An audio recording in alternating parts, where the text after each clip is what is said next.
Hello friend, good evening. Welcome to home science मंत्रा।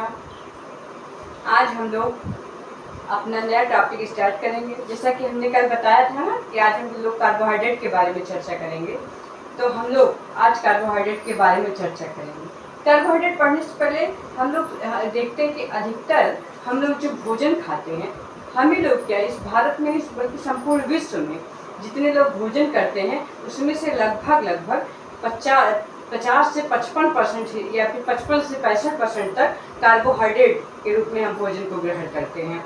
जो carbohydrate होता है उससे हमारी ऊर्जा की पूर्ति होती है, और ये जिसमें जो जल की तरह, जैसे जल में हाइड्रोजन और ऑक्सीजन का अनुपात होता है, वैसे ही कार्बोहाइड्रेट में कार्बन, हाइड्रोजन या ऑक्सीजन का अनुपात, इसमें कार्बन एक्स्ट्रा हो जाता है। बाकी जैसे जल में हमारा हाइड्रोजन ऑक्सीजन का, जल का क्या सूत्र होता है H2O, मतलब हाइड्रोजन का 2 और ऑक्सीजन के 1 अणु होते हैं। इसी प्रकार से कार्बोहाइड्रेट में हमारे कार्बन के 1 अणु, हाइड्रोजन के 2 और ऑक्सीजन के 1 अणु होते हैं। इसको 1:2:1 के अनुपात में बताया जाता है। एक क्वेश्चन हमारे 2021 के टीजीटी में पूछा भी गया है वाला क्वेश्चन।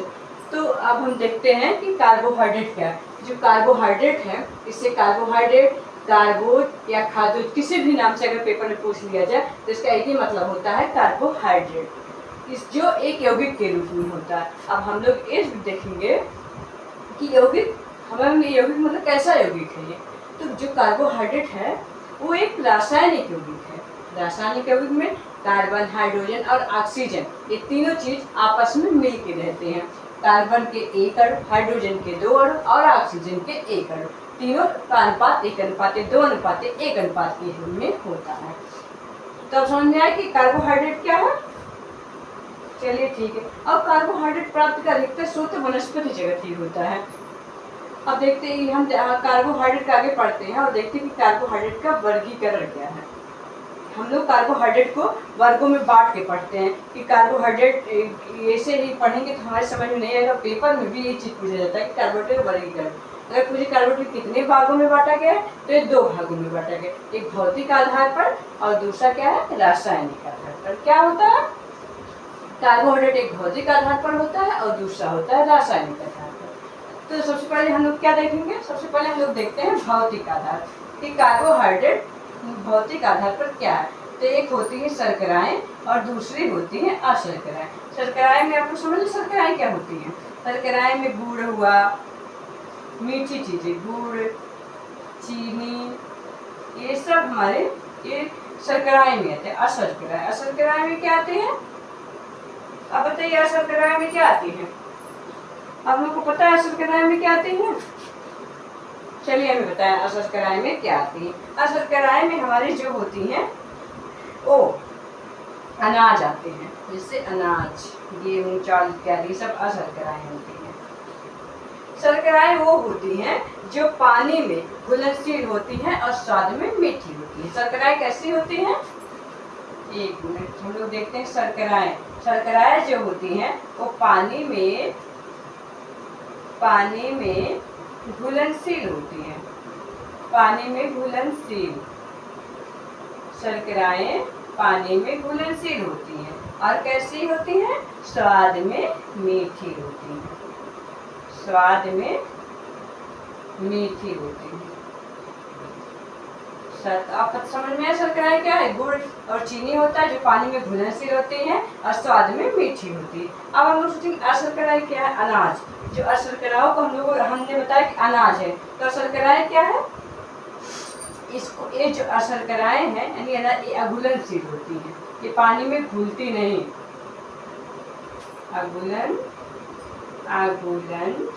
होती हैं, ये अघुलनशील होती हैं जो पानी में घुलती नहीं और ये पाउडर के रूप में होती हैं।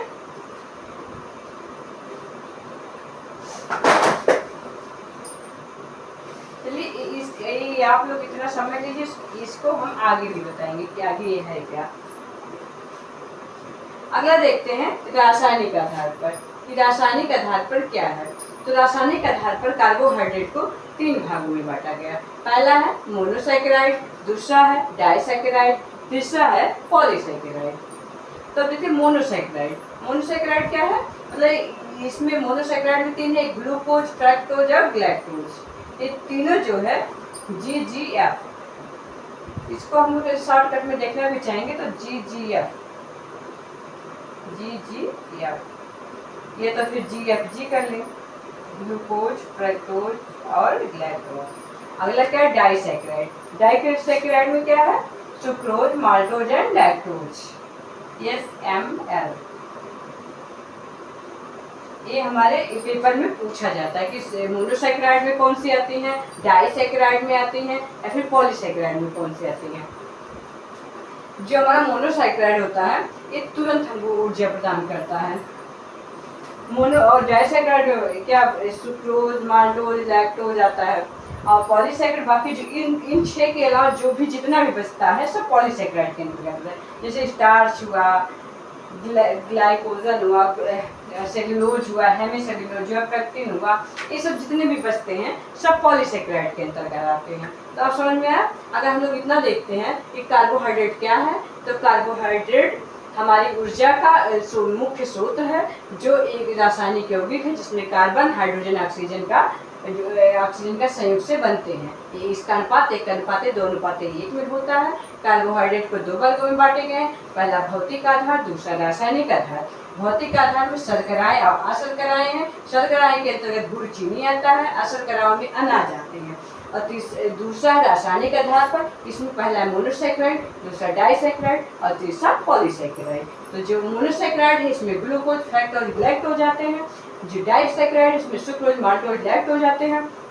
जो जितने इसके 6 के अलावा जितने भी बचते हैं सब पॉलीसैकेराइड। इसको पढ़ने की जरूरत नहीं, जितना इन 6 को ध्यान में रखिए, बाकी जितने भी आते हैं सब पॉलीसैकेराइड में आ जाएंगे। पहला इस ग्लूकोज, फ्रक्टोज, ग्लैक्टोज, ये जो GFG ये मोनोसैकेराइड में आ गया। Disaccharide sucrose, maltose, lactose, SML। तो इसका इस्तेमाल भी समझ सकते हैं, ऐसे आपने समझने के लिए हम बता रहे हैं। बाकी सुक्रोज, माल्टोज इसको डाइसैकेराइड में आ गया, बाकी जितना बचा सब पॉलीसैकेराइड में। तो इतने समझ में आया कार्बोहाइड्रेट क्या, कैसे, कहाँ पे है। बाकी हम इसके बारे में आगे कल चर्चा करेंगे। Thank you so much.